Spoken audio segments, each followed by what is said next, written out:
Hello and welcome. मैं हूं आपके साथ इति और आप देख रहे हैं TV9 डिजिटल का शो TV9 ट्रेंडिंग। सबसे पहली खबर उत्तर प्रदेश की योगी सरकार से जुड़ी हुई है। उत्तर प्रदेश की योगी आदित्यनाथ सरकार ने नौकरी पेशा महिलाओं के लिए बड़ा आदेश जारी किया है। यूपी की योगी सरकार ने महिला कर्मचारियों के लिए आदेश जारी करते हुए कहा है, शाम को 7 बजे के बाद और सुबह 6 बजे से पहले कोई भी महिला कर्मचारी दफ्तर में नहीं होगी। इस आदेश में योगी सरकार ने ये भी कहा है कि विशेष परिस्थितियों में अगर महिला कर्मचारी को रोका गया है तो उसके लिए लिखित परमिशन लेनी होगी।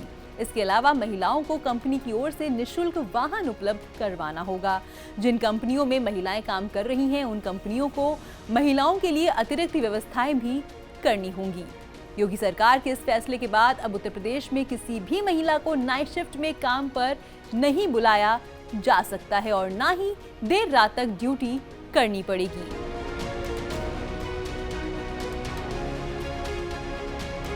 बढ़ते हैं अगली खबर की ओर। बात करते हैं चीन में हो रहे उइगर मुसलमानों पर अत्याचार की।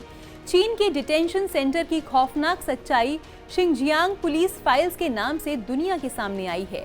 एक रिपोर्ट के मुताबिक इस सेंटर में करीब 10 लाख उइगर मुस्लिमों और धार्मिक अल्पसंख्यकों को बलपूर्वक बंदी बनाकर रखा गया है। यहां से भागने वालों को सीधे गोली मार दी जाती है। सिर्फ इतना ही नहीं, महिलाओं के साथ रेप और उनके प्राइवेट पार्ट में करंट लगाने के भी आरोप हैं। चीन ने इन आरोपों से इनकार किया है।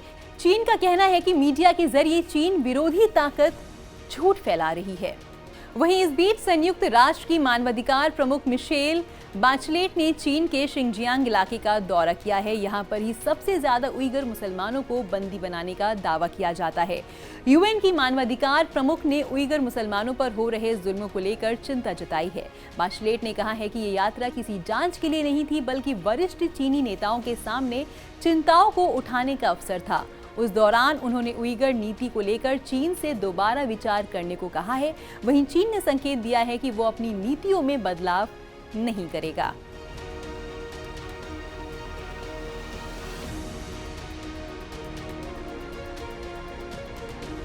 और पुतिन के प्लान सी ने बदले युद्ध के समीकरण। पूर्वी यूक्रेन में रूस के हमले तेज हो चुके हैं। अब क्या करेंगे ज़ेलेंस्की, सबसे बड़ा सवाल है।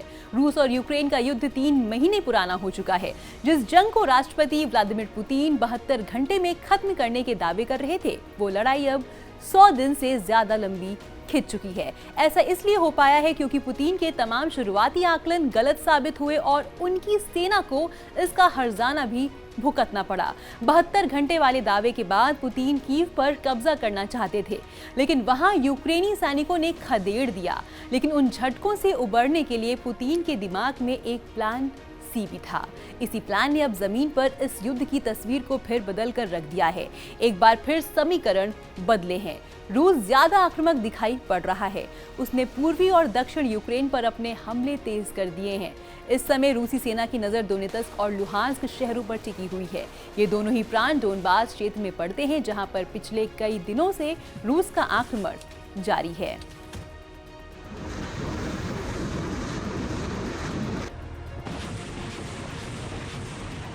वहीं दूसरी ओर यूएनएससी ने तालिबान से अफगानिस्तान में महिलाओं के मानवाधिकारों और मौलिक अधिकारों को प्रतिबंधित करने वाली नीतियों पर सवाल उठाए हैं।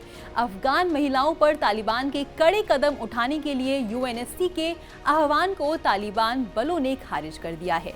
तालिबान ने इसे निराधार करार दिया है। खामा प्रेस की रिपोर्ट के अनुसार अफगान महिलाओं के अधिकारों के लिए तालिबान की प्रतिबद्धता की पुष्टि करते हुए तालिबान के विदेश मंत्रालय ने शुक्रवार को अफगान महिलाओं पर लगाए गए मानव और मौलिक अधिकारों के प्रतिबंध के संबंध में यूएनएससी की चिंताओं को खारिज कर दिया। तालिबान के विदेश मंत्रालय के प्रवक्ता अब्दुल कहर बल्खी ने कहा, क्योंकि अफगानिस्तान के लोग मुख्य रूप से मुस्लिम हैं, इसलिए अफगान सरकार इस्लामी हिजाब के पालन को समाज की धार्मिक और सांस्कृतिक प्रथाओं के अनुरूप मानती है।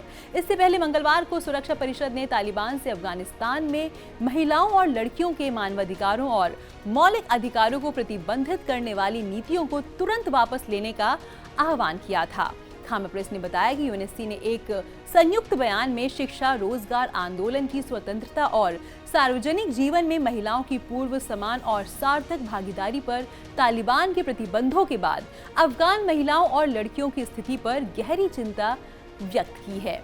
रिपोर्ट के अनुसार संयुक्त राष्ट्र सुरक्षा परिषद ने तालिबान से बिना किसी देरी के सभी छात्राओं के लिए स्कूलों में फिर से खोलने का आह्वान किया है।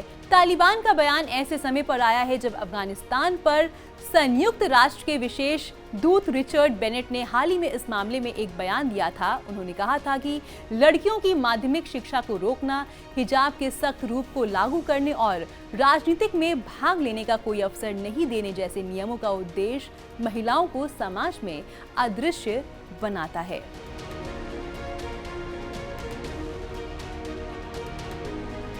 वहीं पाकिस्तान के प्रधानमंत्री शहबाज शरीफ ने अपने खिलाफ दर्ज 16 अरब पाकिस्तानी रुपए के धनशोधन मामले में शनिवार को एक विशेष अदालत में कहा कि पंजाब का मुख्यमंत्री रहने के दौरान उन्होंने वेतन तक नहीं लिया और उन्होंने ऐसा मजनू होने के कारण किया।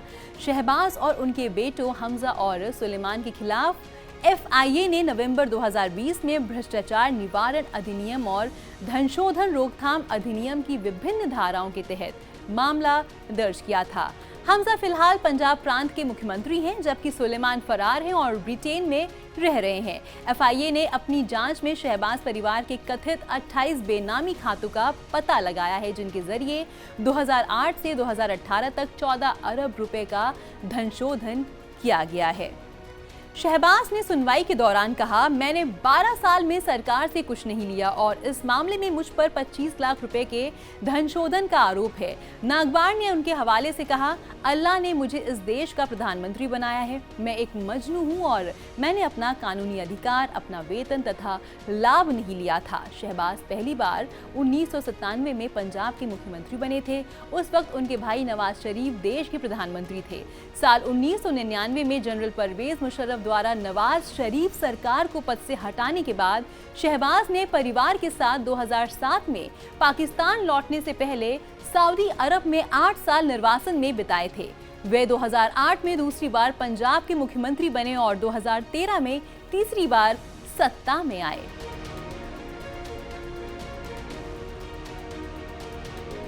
और फिलहाल इसी के साथ इस बुलेटिन में बस इतना ही। मुझे दीजिए इजाजत और आप देखते रहिए TV9 डिजिटल।